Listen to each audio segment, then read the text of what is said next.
welcome back to my YouTube channel. Nah, di video kali ini gue masih membahas pembelajaran yang untuk membantu teman-teman sekalian. Nah, video kali ini gue mau bahas tentang persamaan diferensial dasar eksak. Nah, gimana sih cara ngerjainnya? Apa aja sih syaratnya dan gimana bentuknya? Tonton terus videonya, tapi sebelumnya jangan lupa like, comment, and subscribe. Nah, pertama-tama nih, persamaan diferensial dasar eksak.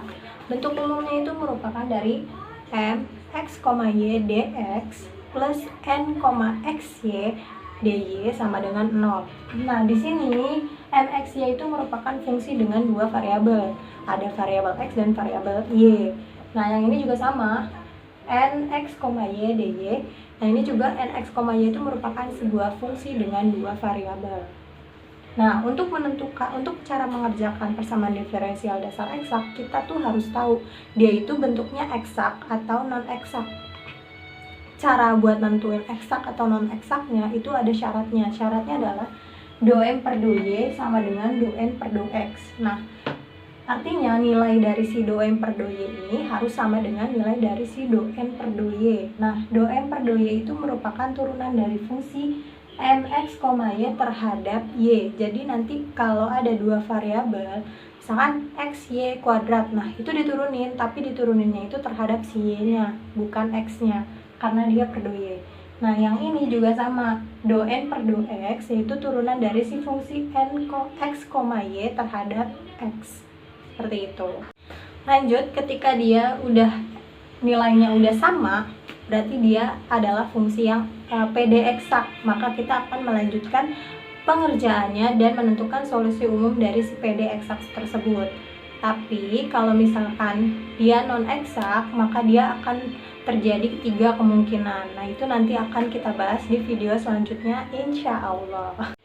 Oh iya, cara pengerjaannya sempat lupa. Cara pengerjaannya itu sebenarnya ada 2 cara. Yang pertama dengan cara menggunakan si fungsi mx, y, dan yang cara kedua menggunakan fungsi si nx, y. Jadi terserah mau pilih yang mana, itu pasti hasilnya akan sama.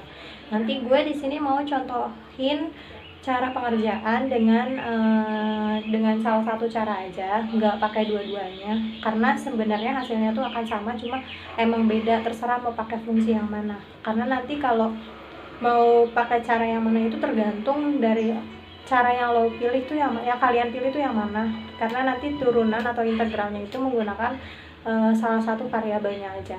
Oke, di sini ada contohnya yaitu fungsinya adalah x kuadrat plus y kuadrat dx plus 2xy dy sama dengan 0. Nah, itu merupakan contoh soalnya. Tadi kita baru ketahui ini merupakan mx, y, dan ini merupakan nx, y. Nah, sampai sini ngerti kan? Nah, terus tadi syaratnya apa? Bahwa do m per do y sama dengan nilai dengan do n per do x. Nah, kita cari dulu kan syaratnya itu do m per do y sama dengan do n per do x. Do m per do y adalah turunan fungsi mx, y terhadap si y. Nah, nih fungsi mx, y itu kan x kuadrat plus y kuadrat. Nah, turunannya terhadap y berarti kan berarti ini. Perhatikan di sini. Ini ada variabel x dan variabel y. Nah, karena dia tidak bersama atau tidak merupakan perkalian, maka yang diturunkan terhadap y di sini adalah yang ini aja. Kenapa yang ini enggak?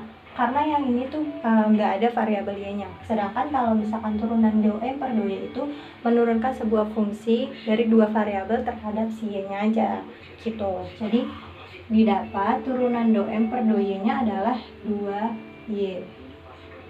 Seperti itu. Nah, kita lihat lagi fungsi 2xy itu kita turunkan terhadap si fungsi x-nya. Nah, kan di sini dibilang itu ada bentuknya bahwa x dan y itu dia bersama, merupakan perkalian, tidak bertambahan seperti ini. Maka kita tetap menurunkan terhadap y dengan si turunkan terhadap x, tapi xy-nya itu konstan. Berarti artinya kalau konstan itu y-nya tidak kemana-mana, tetap di situ. Maka kita tulis dulu si y-nya, 2-nya juga, karena kita turunin terhadap x itu diturunkan menjadi 1. Berarti 1. 2 kali 1 kali y sama dengan 2y. Nah, karena dia nilainya sama, maka dia merupakan PD eksak. Seperti itu. Nah, untuk mencari solusi umumnya, berarti kita akan mencari si fx, y. Nah, itu caranya adalah mengintegralkan si fungsi mx, y-nya plus cy. Nah, berarti di sini kita cari si integralnya ini dulu, kemudian nanti kita cari si cy-nya. Nanti kalau cy-nya itu udah dapat, tinggal disatuin sama hasil integralnya ini. Jadi itu akan menjadi solusi umum si PD-nya. Nah, kalau udah tinggal masukin aja, berarti sama dengan integral dari si x kuadrat plus y kuadrat dx plus cy.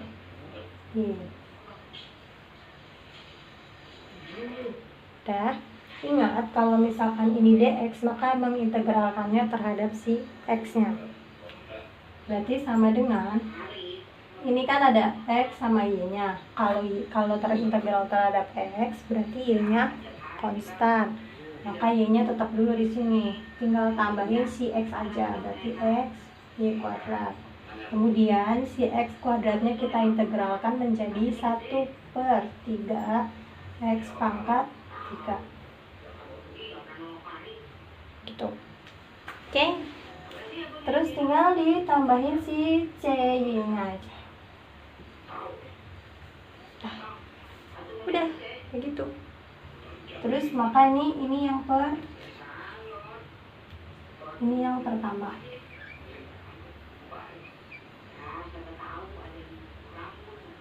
Nah, oke, lanjut. Tadi kan udah didapat ya 1/3 x pangkat 3 plus x y kuadrat plus cy. Nah, sekarang kita akan mencari si cy-nya ini.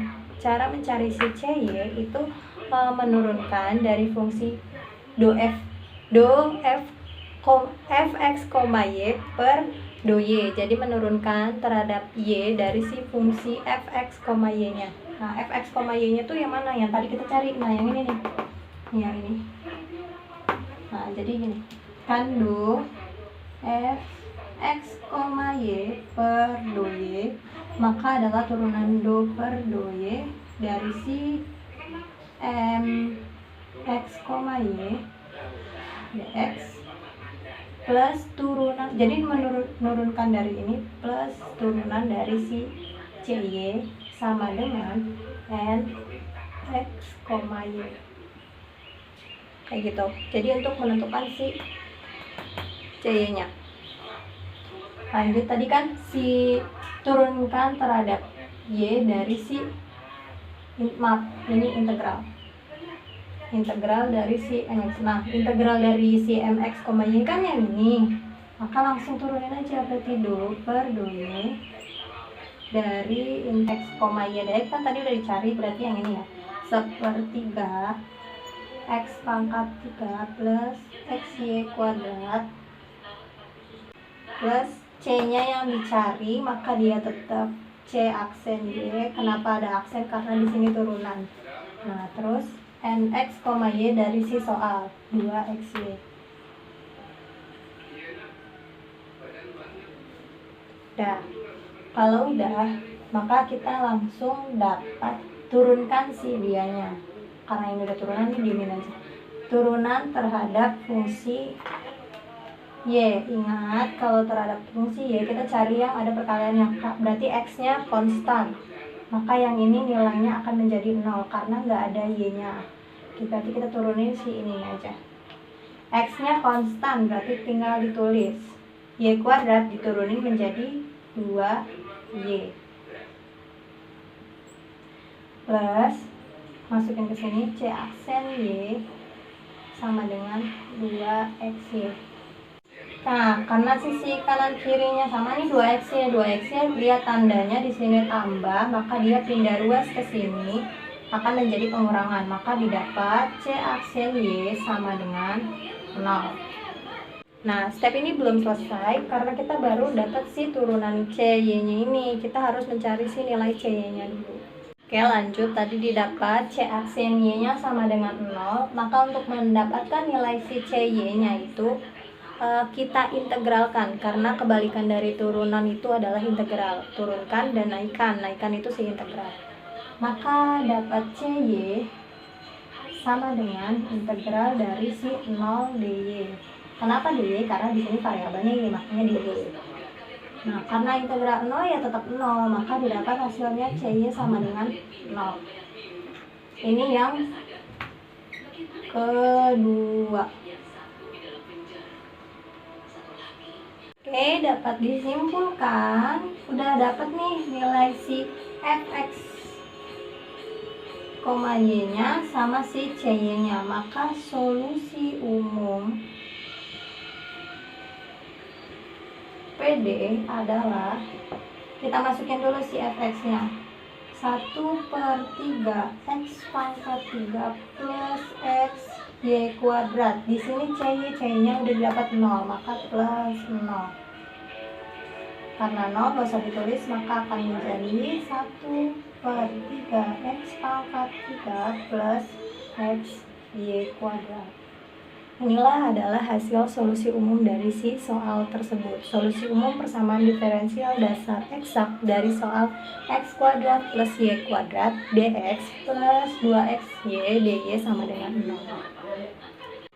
Nah, oke teman-teman, gimana penjelasan dari gue tentang persamaan diferensial dasar eksak? Apakah sudah jelas? Apakah masih kurang jelas? Nah, kalau misalkan masih ada yang kurang jelas atau yang ingin ditanyakan, silahkan komen di bawah. Dan untuk teman-teman yang ingin merequest tentang materi apa yang akan dibahas selanjutnya, silahkan komen juga di bawah.